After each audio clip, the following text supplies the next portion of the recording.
दिल मेरा जब टूटता है और अपने बेगाने हो जाए, उत्तम मित्र मेरे साथ है, महान परमेश्वर छोड़ेगा नहीं। उत्तम मित्र मेरे साथ है, महान परमेश्वर छोड़ेगा नहीं। जीवन भर मैं गाता रहूंगा पावन प्रभु यीशु के लिए। अंतिम सांस तक मेरे गीतों से उसके ही नाम को महिमा मिले। अंतिम सांस तक मेरे गीतों से उसके ही नाम को महिमा मिले। आप सुन रहे हैं सुबह संदेश मॉर्निंग वॉइस। अब प्रफुल्ल दास एन रघुस्वरट से वचन से बांटा जाएगा। शुभ संदेश को सुनने वाले मेरे प्यारे भाइयों बहनों, प्रभु यीशु मसीह के नाम में आप सबको हार्दिक स्वागत। लूका सुसमाचार अध्याय 7 कलम 11 से लेकर 17वीं कलम तक पढ़ने के लिए जा रहा हूँ।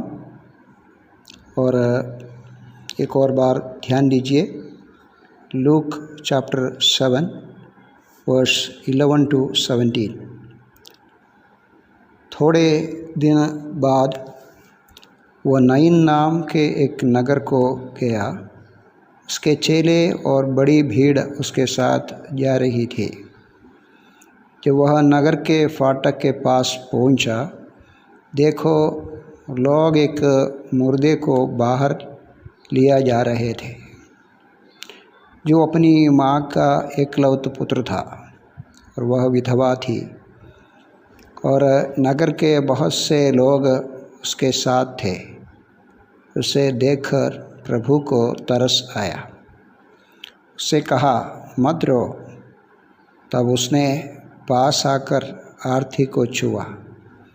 उठाने वाले ठहर गए। तब उसने कहा, हे जवान, मैं तुझसे कहता हूँ, उठ।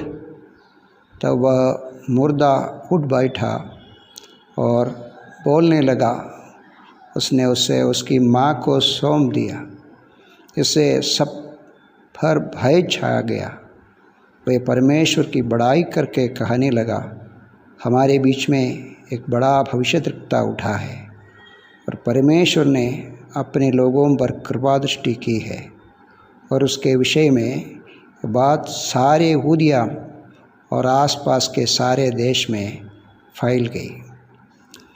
करीबन 2000 साल पहले जब हमारे प्रभु इस धरती में यहूदा देश में 33 साल के उसके जीवन की अंतकाल में 3 साल के अंदर लोगों की ओर तरस खाकर परमेश्वर के राज्य के बारे में प्रचार करके यहूदा में जितने बीमार हैं इन सबको चंगा करके गांव-गांव फिरते थे।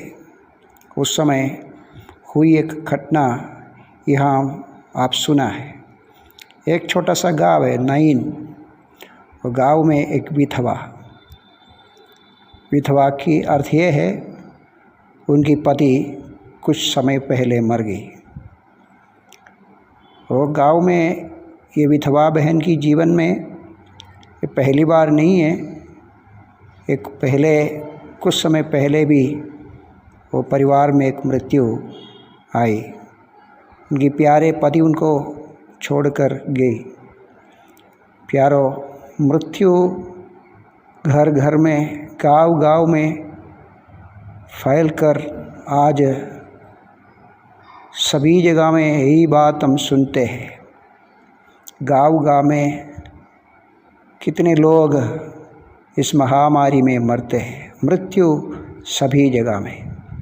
और इस समय एक प्रत्येक बात आप देख सकते हैं, जब विधवा अपने एकलौते पुत्र के राह देखते थे, सहारा लेते थे और उनके ऊपर अपने सारी आशा रखती थी, वो भी मर गई।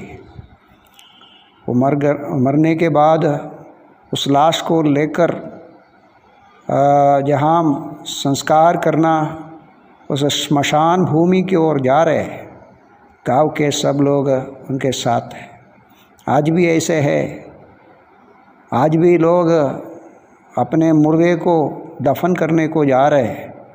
लेकिन दुखी बात है, इस समय की बीमारी में लोग जा नहीं सकते हैं। 3 या 4 लोग जा सकते हैं। खुद अपने बच्चे को, अपने माँ बाप को दफन करने के लिए अपने परिवारजन भी जा नहीं सकते हैं। ऐसी भयानक दिन है। उस समय हमारा प्रभु उस नगर के फाटक पर पहुंच गया और रोने वाले उस विधवा के पास गया और बहुत रोती थी। प्रभु ने कहा, मत रोना प्यारो। आज सुबह मेरे संदेश सुनने वाले प्यारे लोगों, आप कहाँ भी सुनते आज मृत्यु। मेरे सगा मर गया, मेरा भाई मर गया, मेरा दोस्त मर गया, मेरे गांव के मुखी मर गया, मंत्री मर गया और हर प्रकार के लोग मर गए। बच्चे बड़े सब कुछ, सब प्रकार के लोग, सब उम्र के लोग मर गया। प्यारो, वही हम सुनते हैं। उस समय भी इसी प्रकार की घटना है और लोग रोने लगा। आज आंसू है हमारे भारत में, विश्व में, सभी जगह में आंसू है। अपने अपने प्यारे जन मर गया, उसके वजह से बहुत दुखी हो रहे इस समय। प्यारो, एक दिलासा की शब्द बोलने के लिए मैं आज सुबह ये संदेश दे रहे हैं। एक है, हमारे रोने को जानते हैं और हमारे आंसू को समझकर पहुँचने के लिए एक है, उसका नाम है यीशु मसीह। तुरंत उस मुर्दे के पास जाकर कहा, हे जवान, मैं तुझसे कहता हूँ उठ। प्यारो, मुर्दा जी उठा, उठ बैठकर बात किया, अपने माँ से बात किया, प्रभु से बात किया।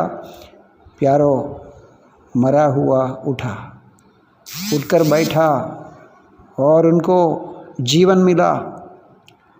मैं आपसे कहना चाहता हूँ प्यारो, आज दुनिया में मनुष्यों को जीवन देने के लिए, मरे हुए लोगों को जिंदा करके परमेश्वर के राज्य में प्रवेश कराने के लिए एक ही अवतार है, उसका नाम है यीशु मसीह। जब ये देखकर लोग बोलने लगा, हमारे बीच में एक बड़ा भविष्यद्वक्ता उठा है, परमेश्वर ने अपने लोगों पर कृपा दृष्टि की है।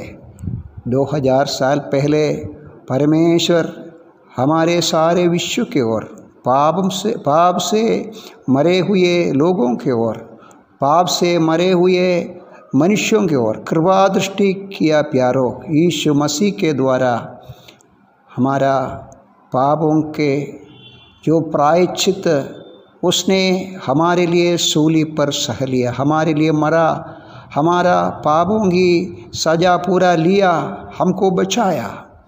प्यारो, परमेश्वर अपने लोगों के ऊपर कृपा दृष्टि किया, लेकिन हमारे हृदय में उस प्रभु को मानने के लिए, अभी आप देख सकते हैं, हाँ ये लोग बोला एक भविष्यद्वक्ता उठा, भविष्यद्वक्ता नहीं है, जीवन का मूल कारण है, जीवन का श्रोता है, जीविता परमेश्वर है यीशु मसीह।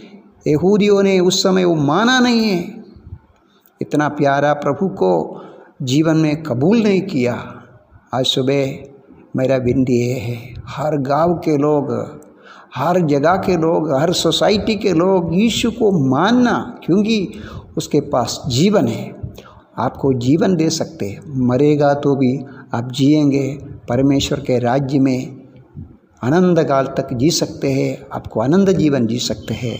प्रभु ये वचनों के द्वारा आप सबको जीवन दे और शांति दे। जय मसीह की।